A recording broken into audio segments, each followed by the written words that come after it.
I'm in the Uranium book still. I'm a bit further along. I'm on page 142 now, but something I wanted to read out loud to people. It says here, Lawrence, who is a newspaperman that would report about the new uranium discoveries and the purposes of the atomic weapons and things like that, says here, an early draft had been rejected. Lawrence had been in full rhetorical flower, describing, quote, new promised land of wealth, health, and happiness for all mankind, end quote. But an advisor to the president found it highly exaggerated, even phony. And the White House opted for a more sober version in which Truman identified the bomb as merely harnessing the basic power of the universe. Lawrence's articles about the inner workings of the Manhattan Project were handed out that same day to newspapers both in America and abroad. In most cases, they were simply run verbatim. The public devoured the news about mankind's successful transition to a new age, an atomic age. Almost every fact and coloring the world absorbed in those first hours had come from the pen of Bill Lawrence. Then it says here on page 99, to go over how to survive an atomic attack. It says, quote, just keep the facts in mind and forget the fairy stories, it advised. Follow the safety rules, avoid panic, and you'll come through all right. This is very important to understand, I think, because the main mentality here is we're going to promise a new land of wealth, health, and happiness for all mankind. As we can see, it didn't really become like that. I mean, yeah, we have fission reactors, where you have the particles breaking up, but no fusion reactors. And I think that mentality of we're going to promise people these fusion reactors where everything is going to be clean energy and it's going to be amazing, and we're still living off that promise of wherever it is these fusion reactors are going to take place. And it stems from 1950s, 1960s propaganda created by Bill Lawrence of how we're going to somehow live in this fairy tale utopia kind of thing.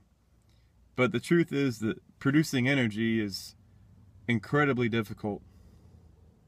It takes a lot of time, it takes a lot of money, and it takes brilliance. And that time, money, and brilliance just hasn't happened yet with fusion reactors. But now we have that promise still being perpetuated by the people who have all the money now, the older generations.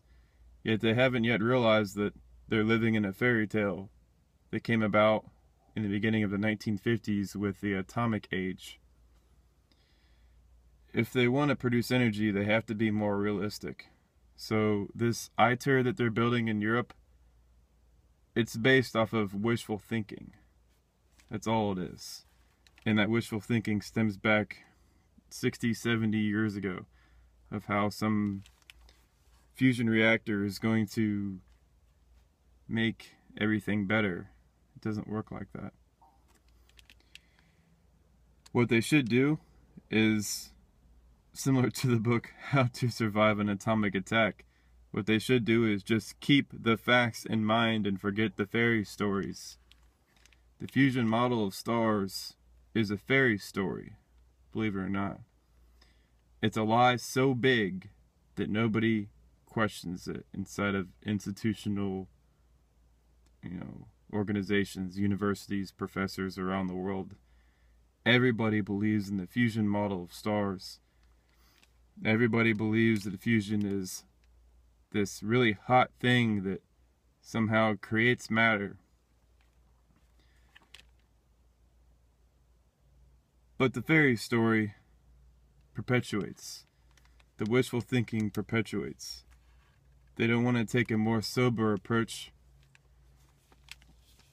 Somber, I guess. What's that word? because it would rip their fairy tale away from them. Their illusion would get crushed. Their belief systems would be in jeopardy.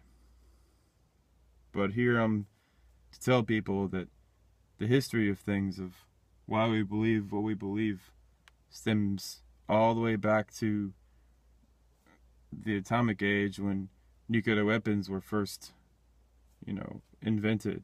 And they discovered that if you bombard radioactive material with lots of neutrons, that it becomes unstable.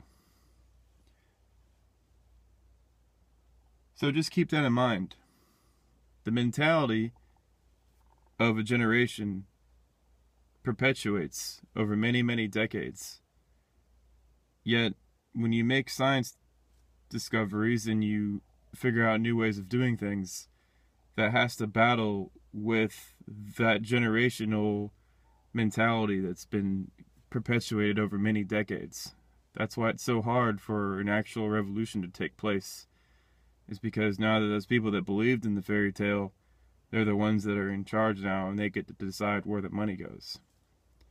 So now essentially we're stuck believing that stars are somehow these fantasy fusion reactors, and we're going to mimic them on Earth somehow. Which is absolute bullshit, if you ask me. Maybe if they would have somebody smack them in the face and wake them up, maybe we wouldn't be blowing our money on wishful thinking projects where clearly they're not going to work. But, money decides where science is headed now, apparently. So, I guess that's all you can really do. Today is November 6th, 2015.